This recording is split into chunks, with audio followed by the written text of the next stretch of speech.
Hello guys, I hope you enjoyed my previous video. So I'm here with the next lesson of Accelerating with C, an advanced course for intermediates.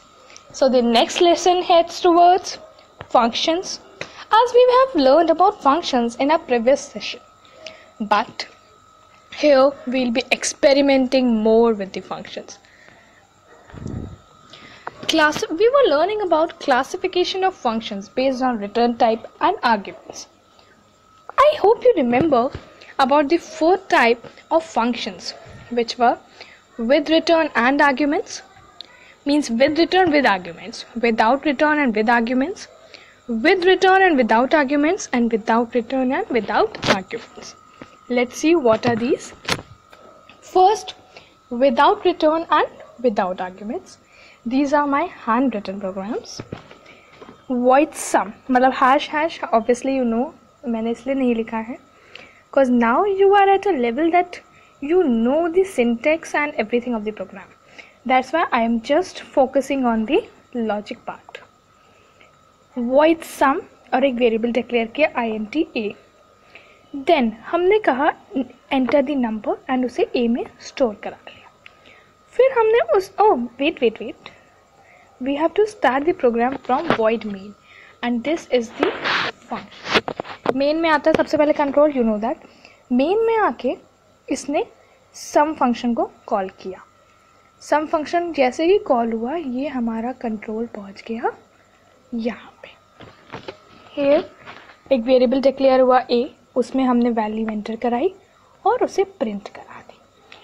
Simple, यहाँ पे कोई return नहीं है, कोई arguments नहीं है, तो सब काम इस सम फंक्शन ने अपने आप किया और प्रिंट हुआ कंसोल. जब ये प्रिंट एफ हो गया तो हमारा कंट्रोल आता है सम के नीचे वाली लाइन पे यहाँ पे. देन गेट सी एच और हो गया. Then with return and without arguments, मतलब रिटर्न तो होगा बट आर्ग्यूमेंट्स नहीं होंगे. इसमें क्या है, पहले हमारा कंट्रोल आया मेन पे, ए वेरिएबल डिक्लेयर हुआ. अब ए ने सम फंक्शन को कॉल किया. सम फंक्शन कॉल होके जैसे मैंने लिखा है कंट्रोल ट्रांसफ़र हुआ इस साइड पे. अब इसने सम int वेरिएबल टाइप का, मतलब int इंटीजर टाइप की वैल्यू ये रिटर्न करेगा. नंबर एंटर कराया ए में और इसे प्रिंट कर दिया मैं रिटर्न होने जा रहा हूँ बाय. देन रिटर्न ए और ए आ गया हमारा इस जगह पर, because a was the variable that was calling the function, that's why it will only get the value return back. फिर हमने a को प्रिंट कराया और स्क्रीन पे चेक कर लिया. सिंपल, ये था हमारा without return and without arguments. ये था with return and without arguments. See, जब हमारा रिटर्न नहीं होना है तो हम सिर्फ फंक्शन को कॉल करते हैं, बट जब रिटर्न होना होता है तो किसी वेरिएबल में हम लोग उसे कॉल करते हैं जिससे कि जो वैल्यू रिटर्न हो वो इस वेरिएबल में आ जाए. Then with return and with arguments.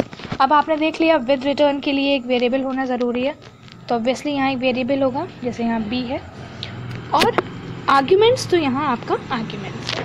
पहले आपका कंट्रोल आया मेन में, ये वेरिएबल्स डिक्लेयर हो गए, वैल्यू एंटर कराई आपने a, फिर b में आपने ये सम फंक्शन कॉल किया. जैसे ही सम फंक्शन कॉल हुआ आपका कंट्रोल ट्रांसफ़र हुआ इस प्रोग्राम में, और साथ ही साथ आपने सम के साथ ब्रैकेट में a लिखा है, तो a के अंदर जो भी वैल्यू आएगी वो आपकी इस में आ जाएगी, इस int a में. अब वैल्यू आ गई तो इसने लिख दिया प्रोसेसिंग वैल्यू एंड रिटर्निंग. अब इसने उसका स्क्वायर रिटर्न करा. अब ये जो वैल्यू रिटर्न हुई वो सिंपली रिटर्न होगी इस b में. अब अगर हम लोग b को प्रिंट करेंगे तो वो a स्क्वायर होगा. Then without return and with arguments, we have learned this. It is again without return and without arguments.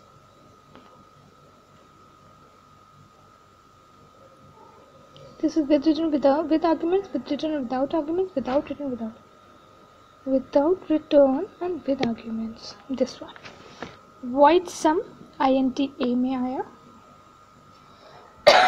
Sorry void main आया, ए की वैल्यू एंटर कराई और कोई रिटर्न नहीं है इसलिए यहाँ कुछ वेरिएबल नहीं है.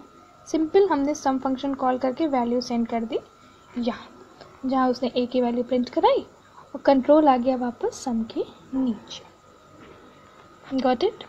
देन अब हमने पैरामीटर्स पास तो करे हैं, but let's get to know कि पैरामीटर और आर्ग्यूमेंट्स पास होते कैसे हैं. Then there are two types for parameter और argument passing, that is call by value and call by reference. Call by value में क्या होता है, हम वैल्यू जो है आर्ग्यूमेंट्स की वो सेंड करते हैं. रेफरेंस में ऑब्वियसली कॉल बाय रेफरेंस में हम कोई रेफरेंस देंगे. सपोज आपके सामने कोई एक बॉय खड़ा है, आपने सपोज उसका नाम रमेश है, तो आपने उसे कॉल करा, Ramesh please come here. That is call by value. And call by reference is, ओ मेरे नेबर के भाई के बेटे please come here. That's reference. Got it? फिर है हमारे जो पैरामीटर्स होते हैं वो कितने टाइप के होते हैं, that are actual parameter and formal parameters. Actual जैसे नेम सजेस्ट करता है वो असली वाले होते हैं, लिटरल आर्ग्यूमेंट्स. ये होते हैं source of information. Calling programs जो होता है वो हमारे एक्चुअल आर्ग्यूमेंट्स पास करता है. कॉलिंग प्रोग्राम्स मीन्स जो ये वाला आपका एक्चुअल आर्ग्यूमेंट है, ये हमारा कॉलिंग है प्रोग्राम, कॉलिंग फंक्शन है, तो ये जो आर्ग्यूमेंट है वो आपका एक्चुअल आर्ग्यूमेंट है. एंड ये आपका फॉर्मल आर्ग्यूमेंट है. जब एक फंक्शन कॉल होता है तो सारे एक्चुअल आर्ग्यूमेंट्स हमारे इवैल्यूएट हो जाते हैं.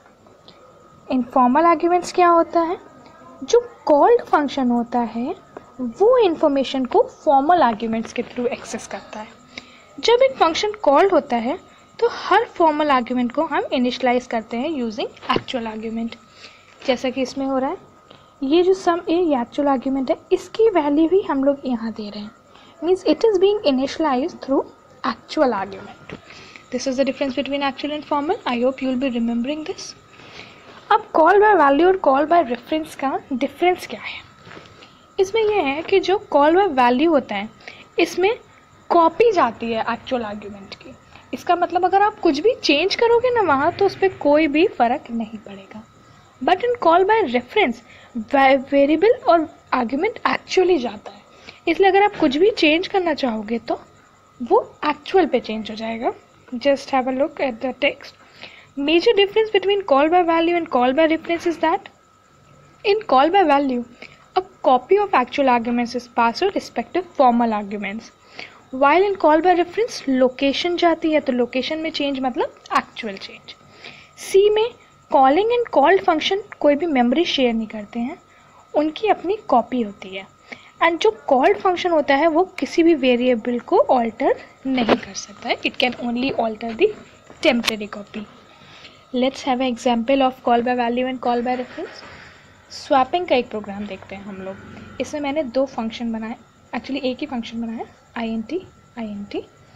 इसमें क्या हो रहा है, INT A में 10 और B में हमने 20 वैल्यू दे दी. अब स्वैप कॉल हुआ, स्वैप जैसे ही कॉल हुआ वो यहाँ आ गया, इसने 10 ली x में, 20 ली y में. स्वैपिंग करी और वैल्यू प्रिंट करा दी. प्रिंट कराने के बाद उसने वापस यहाँ दिया तो ये वैल्यू वापस प्रिंट हो गई. ठीक. Now this is an example of call by reference. Call by reference में क्या है, सेम हमने मेन पे आए, मेन में 100 और 200 वैल्यू दी. स्वैपिंग के पहले हमने वैल्यूज प्रिंट कराई, फिर स्वैप में एड्रेस भेजा. एड्रेस भेजने के बाद हमारे पास जो भी फंक्शन था वो यहाँ आ गया. I am not written that, I am just telling, यहाँ आ गया, यहाँ पे स्वैपिंग हुई, फिर वापस आपका answer it came here. Next topic is recursion in function. Recursion means repetition. Recursion एक प्रोग्रामिंग टेक्निक में that allows the programmer to access operations in terms of themselves. This takes the form of a function that calls itself. Means recursion is repetition of function which calls itself. और recursion को आप ये भी समझ सकते हो that it is repeating the process. It makes very similar to looping. इससे क्या होता है, हम लोग अपने आइडियाज़ को एक recursive कॉल में एक्सप्रेस कर सकते हैं which is required to complete the task. But task should be completed within a particular period. Hash include stdio.h. ये तो आपका है, that is syntax. Suppose एक फंक्शन हो गया void recurs. अब वो recurs अपने आप को बार बार कॉल कर रहा है तब तक जब तक ये 0 ना रिटर्न हो जाए. Then let's have an example of recursion. Include के बाद मेन में आया. अब रिकर्स में हमने 1 वैल्यू भेजी, यहाँ से हमारा कंट्रोल इधर आया. INT काउंट की वैल्यू 1 हो गई. अब हमने काउंट की वैल्यू 1 प्रिंट की.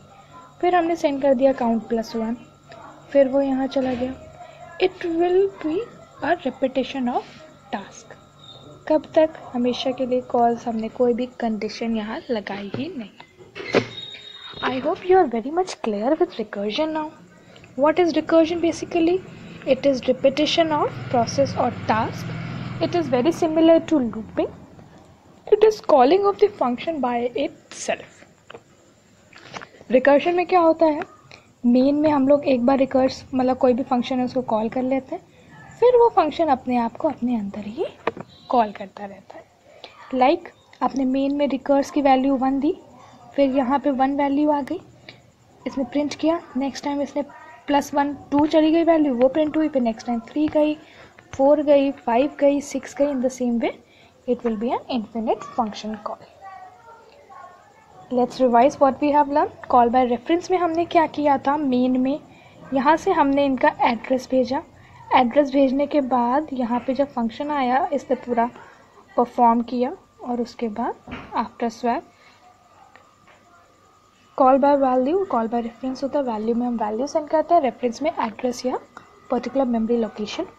Actual arguments, those are the arguments in the called function, calling function, and formal arguments are arguments in called function. Then 4 types of classification of function. Without return and without arguments में बस function को call करा, function यहाँ गया, उसने पूरा task perform किया, वापस आ गया, कंसोल पे प्रिंट करा. Without return and with arguments में क्या किया? मेन में आया, वैल्यू एंटर कराई, हमने आर्ग्यूमेंट की वैल्यू यहाँ भेजी, टास्क परफॉर्म हुआ, यहाँ पे आ गया. Then with return and with arguments में हमने क्या किया? वैल्यू एंटर कराई, एक वेरिएबल लिया जिसमें रिटर्न होगी वैल्यू, उसने फंक्शन को कॉल किया, यहाँ से जो आंसर आया वो इस वेरिएबल के अंदर आया, प्रिंट किया और get ch. Then with return and without arguments, simple, इसमें कॉल करा, ये जो वैल्यू ए सम फंक्शन आपका यहाँ गया, टास्क परफॉर्म किया, वैल्यू आपकी यहाँ पे आ गई, एंड जो भी आगे का काम है वो हुआ. देन ये 4 टाइप की classification. I hope you enjoyed my session. Please be tune to my girls and let's be a step ahead of all over else. Thank you. Please don't forget to surplus me with your feedbacks and your valuable suggestions. Thank you.